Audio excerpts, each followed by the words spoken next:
यह है लफड़ापुर और यहाँ पर दो गैंग का राज है। एक गैंग को शाका का पिता जगनू चलाता है जिसका नाम है खूनी पंजा, और दूसरी गैंग जिसे शबनम का पिता बशीरा चलाता है उसका नाम है मौत का मंजर। इन दोनों गैंगों में बहुत दुश्मनी रहती है और रोजाना उनकी गैंग वार होती रहती है, जिससे लफड़ापुर के लोग बहुत परेशान हो जाते हैं। सारे लोग जब इंस्पेक्टर गोरिल्ला से शिकायत करते हैं कि इन गैंगों ने हमारी जिंदगी मुश्किल कर दी है, तो गोरिल्ला सोचता है कि इनके खिलाफ कुछ करना चाहिए। वह सबसे पहले जगनू के पास आता है और उससे कहता है, तुम्हें अब यह दुश्मनी खत्म कर लेनी चाहिए। जगनू भी रोज की गैंग वॉर से तंग आ चुका था, तो वह मान जाता है और गोरिल्ला से कहता है, यह दुश्मनी कैसे खत्म होगी।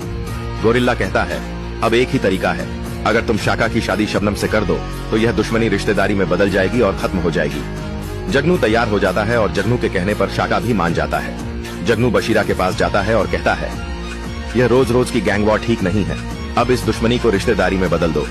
बशीरा, जो कि जगनू की गैंग को पूरी तरह खत्म कर देना चाहता था ताकि अकेला लफड़ापुर पर राज कर सके, जगनू के सामने तो शाका शबनम की शादी के लिए मान जाता है, लेकिन मन ही मन प्लान बनाता है।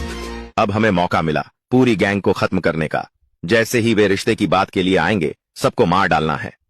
अगले दिन जब गोरिल्ला जगनू और बशीरा को एक जगह बुलाता है, तो जैसे ही जगनू और शाका वहां पहुंचते हैं, बशीरा के आदमी उन पर हमला कर देते हैं, जिसमें जगनू बुरी तरह घायल हो जाता है। गोरिल्ला बशीरा के लोगों को रोकने की कोशिश करता है। उसी समय शाका जगनू को लेकर अस्पताल पहुंचता है, लेकिन 2 दिन अस्पताल में रहने के बाद डॉक्टर शाका को बताते हैं कि जगनू को कोमा आ गया है। अब सवाल यह है, क्या शाका जगनू का बदला ले पाएगा या नहीं।